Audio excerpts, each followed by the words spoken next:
Good morning दोस्तों, नमस्ते। Welcome back to my channel. मैं कविता आप सभी का स्वागत करती हूँ आपके अपने चैनल काव्यशाला अकेडमी पर।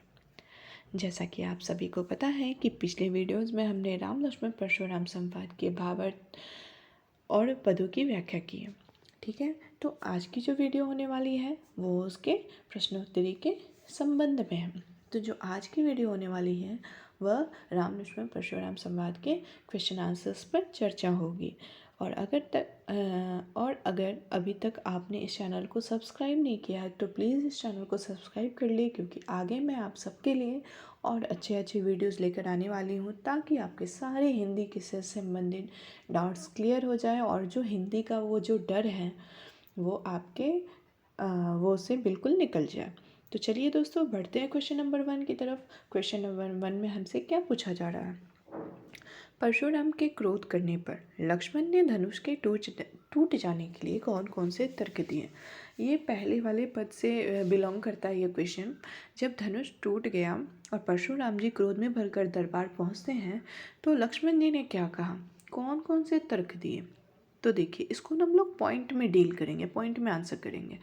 परशुराम के क्रोध करने पर लक्ष्मण ने धनुष के टूट जाने पर निम्नलिखित तर्क दिए। ठीक है, अब उसको पॉइंट में बताएंगे। उन्होंने पहला तर्क ये दिया कि श्री राम ने तो इसको नया होने के भ्रम में ही छुआ था, उन्हें कहाँ पता था कि ये जो शिव धनुष है उनके छूते ही टूट जाएगा। ये उन्होंने पहला क्या दिया, तर्क दिया।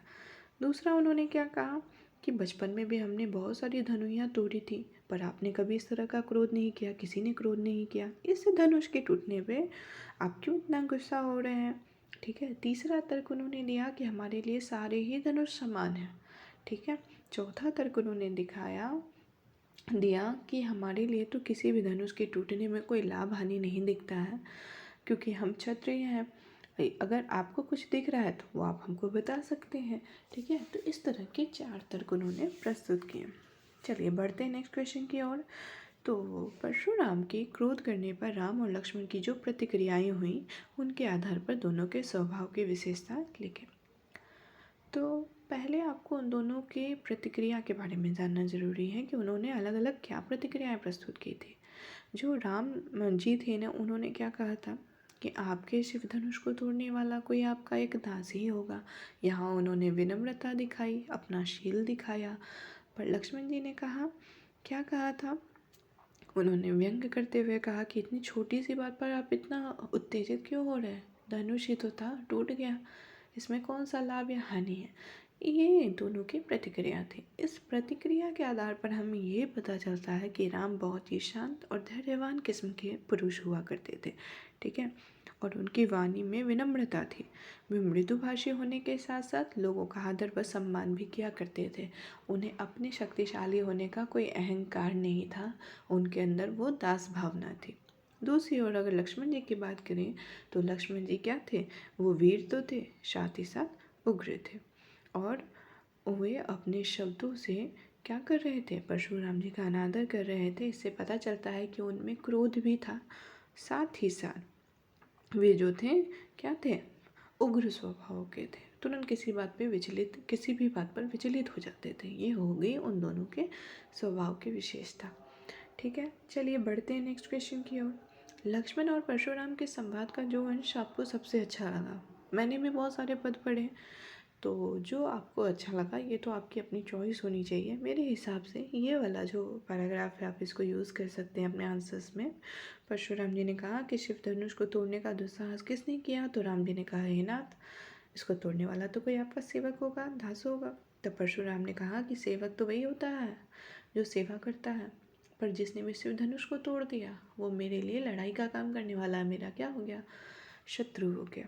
ठीक है, और जो भी किसने भी इस धनुष को तोड़ा है वो उपस्थित सभी राजाओं से स्वयं को अलग कर ले, नहीं तो सभी राजाओं को मार दूंगा। ठीक है, नेक्स्ट क्वेश्चन क्या है कि परशुराम ने अपने विषय में सभा में क्या क्या कहा?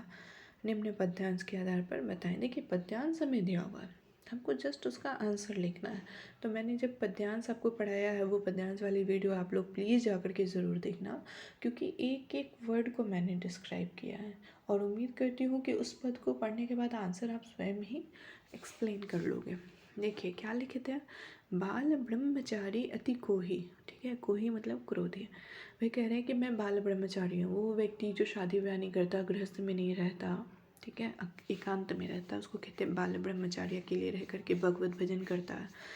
तो वो स्वयं को कह रहे हैं मैं बाल ब्रह्मचारी हूँ और अति क्रोधी स्वभाव का हूँ। विश्व विदित क्षत्रिय कुलद्रोही, और पूरे विश्व में क्षत्रिय कुल के द्रोही यानी विद्रोही हूँ मैं, ठीक है। क्षत्रिय कुल मुझे नहीं भाता।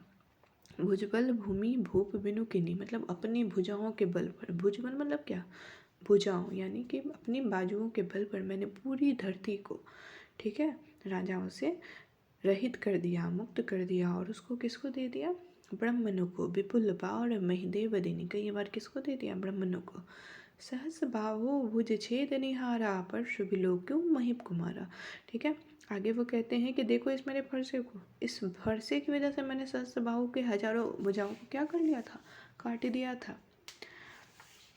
इसलिए मातु पिता ही जनी सोच बस कर्षिस मही किशोर, मतलब माता पिता के बारे में ज़रा सोचो, ठीक है, और चिंता करो, क्योंकि तुम जिस तरह का व्यवहार कर रहे हो वो सही नहीं है। गर्भा के अर्भक दलन परसों मूर्ति गुरु, मेरा जो फरसा है ये क्या है, गर्भ में पल रहे बालक का भी नाश करने में सक्षम है, तो मेरे प्रत्यक्ष हो।